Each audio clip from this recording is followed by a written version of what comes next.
On our anniversary, I planned to share my pregnancy. Instead, my partner Dylan gave me a box. Inside was a folded note that said, "I'm done. You're holding me back. I need more." Then he walked out cool as ever, leaving our friends stunned. Some even laughed, thinking it was a joke. I just smiled. He had no idea what I already knew. 7 weeks later, he was outside my door, drunk, crying. We'd been together nearly for years. Dylan had a way of making people feel seen. He'd actually listen, hold eye contact, not just scroll his phone like everyone else. Things moved fast. We signed a lease before our second anniversary, splitting rent on a loft that stretched our budget. But hey, this city is wild when it comes to housing. We weren't perfect, but I thought we were solid. We talked about buying land someday, growing our own food, raising kids with dogs and fresh air. Dylan loved the look of our life more than the life itself. He was all about what kind of wine we brought to dinner parties, or which places made it to his stories. I didn't see it then, but maybe I didn't want to.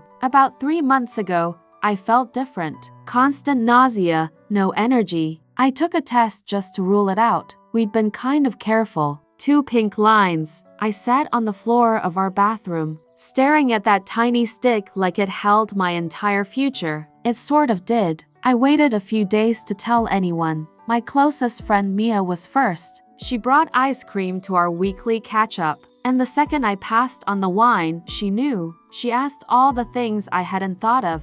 How I was feeling, how Dylan might respond, whether I'd thought about leave or doctors. It helped. I wanted to tell Dylan in a moment that felt big and warm. Our anniversary was coming in 2 weeks. We'd already planned a get-together dinner with a few close friends at our place. I figured, why not share both pieces of news, the love and the life? Looking back, I laugh. The 2 weeks before the dinner were weird. I was secretly nauseous 24/7 and trying to hide it. Dylan barely noticed. He'd been cold lately, more distant, more glued to his phone, and always late. I thought it was work stress. The night of the dinner, I decorated early while Dylan went to pick up dessert. That somehow took 2.5 hours. Friends began arriving, Mia and her boyfriend, Sam and Leo from next door, my cousin Jess and a couple of others. Even Tessa came, who Dylan always said was too loud. The evening was lovely, laughs, music, fake gin and tonics for me. I kept catching Mia's eye across the table. She knew, she smiled. I nodded, waiting for the moment. Around 8:45, Dylan clinked his fork to his glass. My heart jumped. Did he know? Was he about to propose? He stood up and said all these sweet things, how lucky he was, how I made him better. I felt myself tear up. Then he handed me a box, a small black velvet box with a silver ribbon. Everyone stopped talking. Phones were pointed at us. I remember thinking, is this a ring? Should I still tell him I'm pregnant if he proposes? But when I opened it, there was no ring, just a single folded note. I opened it and read something I can never unread. I'm done. You're holding me back. I need more. I'll move my things by Monday. I froze, looked up. His expression was blank, cold, then he chuckled. Like this was all hilarious. He turned to the crowd and said, "We're done. It's been real, but I'm moving on." Some people actually laughed, assuming it was some twisted inside joke. But then Dylan turned, walked out the door, and never looked back. The silence that followed was thick. I stood there with the note in my hand, heart pounding, baby growing, and 0 words left. Nobody said anything until Mia came over. She took the note, read it, and whispered, "He's a coward." Then came the flood, people shocked, awkward, confused, trying to piece together what they'd just seen. I just stood there and smiled, not because I wasn't heartbroken, not because I didn't feel like I'd just been gutted, but because in that moment, I realized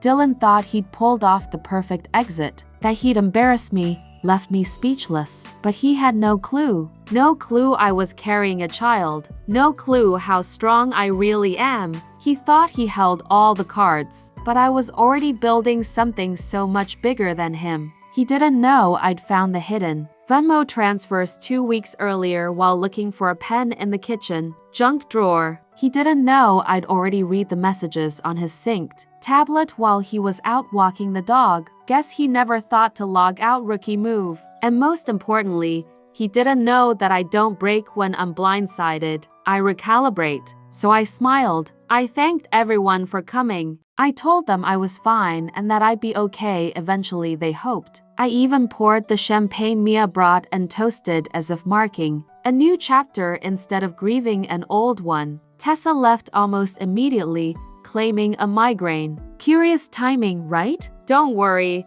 we'll get to her. The others stayed. They helped clean up, offered me guest rooms, warm beds, distraction plans, bail money, mostly joking. By midnight, only Mia remained, refusing to leave despite my protests. Once it was just us, I cracked. The betrayal, the pregnancy, the public gut punch. It all rushed out in a tidal wave. Mia just held me. No cheesy quotes. No, it's for the best nonsense. Just silence and space. Sometime past the M, I told her about the baby. She wasn't shocked, said she'd been wondering, based on how quiet I'd been lately. Then I showed her the screenshots, restaurant receipts, hotel bookings, digital flowers, and flirty GIF signed T. We didn't need a DNA test to connect the dots, especially after Tessa's dramatic exit from the gathering. We talked until sunrise, plotting, sorting facts from fury. Mia gently asked if I planned to tell Dylan.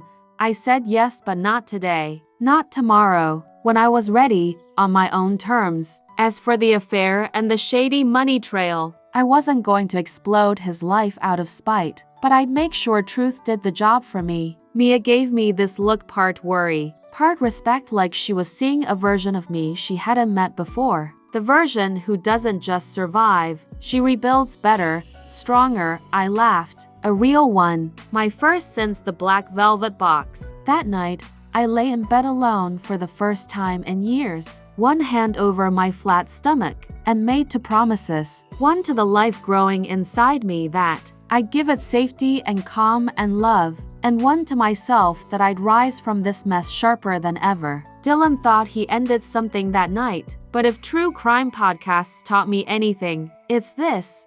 The best revenge is never loud. It's quiet, planned, executed with precision. And I had time. I had clarity. I had every tool I needed. Next time, I'll tell you what unfolded in the days after. Starting with the next morning, I woke up to the smell of cinnamon pancakes. Mia again, pretending everything was normal while hovering like a guardian angel with a spatula. She kept handing me food, reminding me to eat. For the baby, she'd whisper. I tried, but morning sickness is merciless. Dylan didn't come back that Sunday. I spent the afternoon Googling tenant rights, since the lease had both our names. Around noon, a text from him. I'll be by at 7 to grab my stuff. Don't be there. The nerve, right? I stared at it for 5 minutes, then typed one word, no explanation. No emoji, just a firm, sealed boundary. He called. I didn't pick up. Instead, I called Mia. She rallied the crew. By 6:30, my place was full. Jess, Sam, Leo all posted like quiet soldiers. Dylan showed up at 7:02, took one look at the room, at me, and hesitated. I didn't flinch. My stillness said everything. He grabbed the suitcase I'd already set by the door and turned to go, but not before muttering, "You always need an audience." Funny, coming from the man who dumped me on stage at our own dinner. He left, and I let him. I cried again. Not for him, he wasn't worth that. I cried for the life I thought we were building, for the future I'd mapped out in quiet moments, for the child I was now carrying, who deserved far better than a man who could walk away so cruelly, so publicly. The next morning, I called a locksmith. New locks, new codes, new rules. Now, about Tessa. Luckily, Dylan and I were never married, so there was no messy divorce, just the logistical untangling of a life built over nearly 4 years. I froze our shared digital wallet and opened a new account under only my name. The basics, precaution, self-protection. What I didn't do, tell anyone else about the pregnancy, not yet.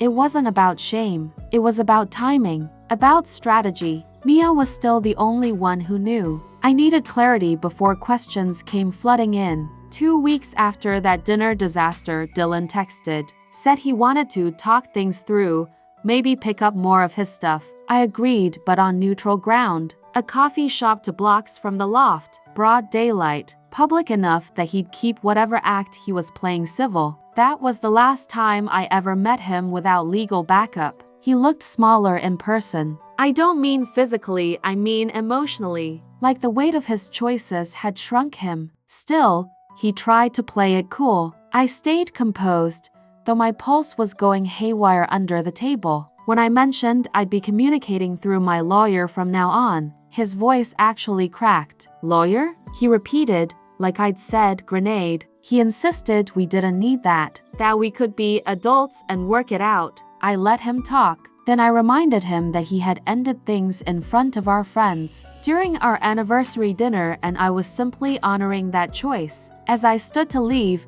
he grabbed my wrist, not aggressively, more lost. He asked how I planned to afford the loft on my own, as if concern was his angle, as if I hadn't already figured that out without him. That Saturday, Sam offered to supervise while Dylan came by to collect the rest of his belongings. I made myself scarce. Prenatal yoga, if you're wondering, cannot recommend it enough. If you're growing a human and trying not to scream every time someone mentions trusting the process. When I got back, the loft felt emptier, but more mine. I started rearranging the furniture that night. Something about reclaiming space, physically and mentally, felt healing. Then came the part I wasn't ready for.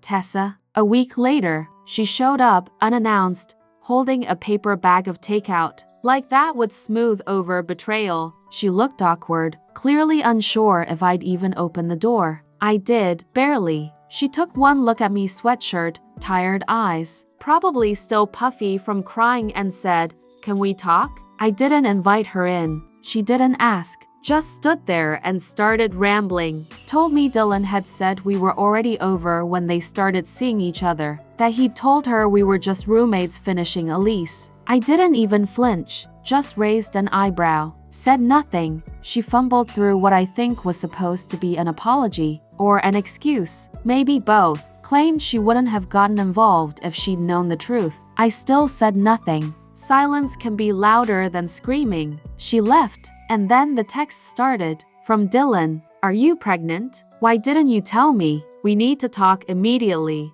Answer your phone, Lily. This involves me too. I didn't respond. Not out of spite, but because I honestly didn't know what to say. Not yet. Not until I had a plan. Not until I knew who I was again without him. And I was getting closer. I needed time. Time to process this new phase of life. Time to decide what role, if any, I wanted Dylan to have in our child's world. The texts didn't stop. They just got more frantic. I have rights. You can't just cut me out of this. Call me back or I'm coming over. That last one finally pushed me to respond.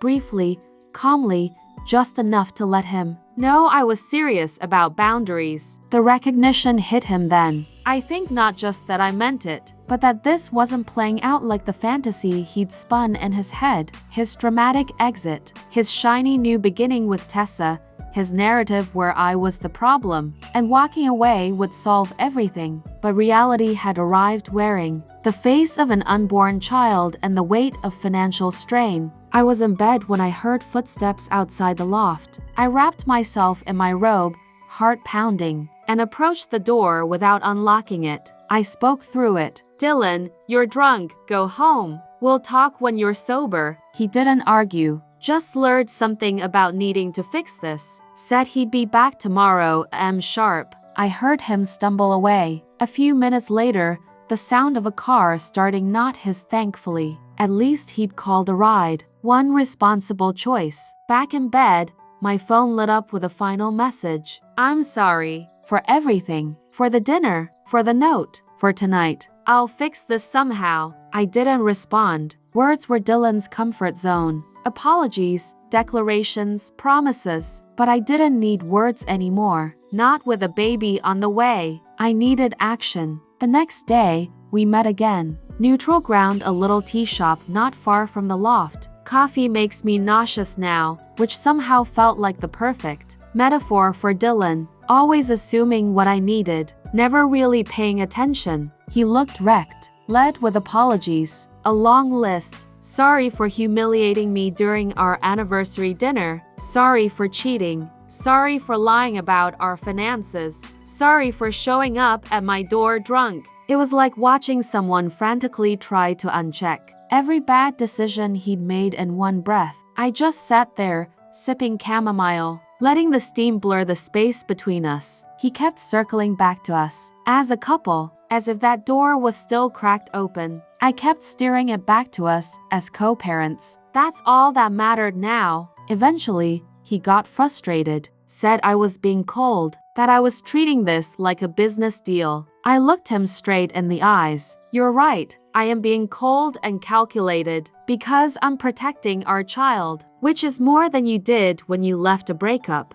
Note on the dinner table like a scene from some bad TV drama. That shut him up. Before I left, he asked if we could start over. I stood, adjusted my coat, and said, "We already are, just not the way you want." And I walked out. I handed Dylan a folder scheduling details, parenting resources, and a basic custody outline. Nothing glamorous, just something to bridge the gap left behind when he walked out. My mom pitched in too, sending some money every now and then. Sweet and helpful, but also a little hard to accept. I've always taken pride in being independent. Meanwhile, Dylan was processing. He'd text sometimes asking for updates or pictures from the latest checkup. I'd reply with just the facts. No warmth, no open doors. He occasionally tried to test the waters, asking if I was seeing anyone I wasn't, or dropping hints about us. It always stayed surface level. Then one day, over tea, coffee still turns my stomach. Mia and I had the strangest conversation about him. The man we both now saw clearly. Not a villain,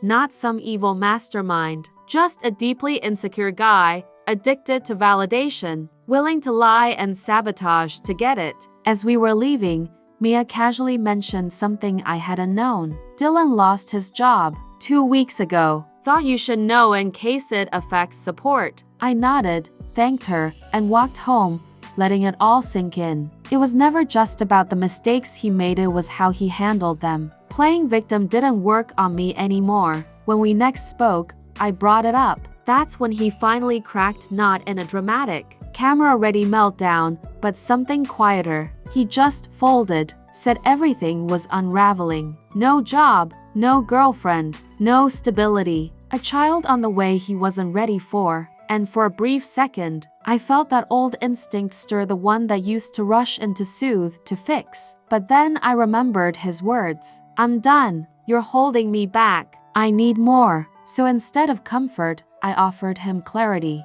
You have a choice, Dylan. Be present, be consistent, or get out of the way. The next few weeks brought small but steady changes. He found a new job, not glamorous but reliable. He signed the support agreement without a fight. He even enrolled in a parenting class at the local community center. As my due date drew near, things weren't perfect, but they were stable. We'd built a cautious, structured co-parenting relationship. He came to appointments when invited. He helped build the crib after I surrendered to the ridiculous instruction manual. Then, the big moment. Little Zoe arrived 6 weeks ago, 7 pounds, 4 ounces, full head of dark hair, and Dylan's chin, the only feature of his I'm not annoyed she inherited. Labor? Yeah, no one warns you properly. All those soft-lit YouTube birth vlogs, lies. 32 hours. But somewhere in that pain and chaos, clarity showed up. Every wrong turn,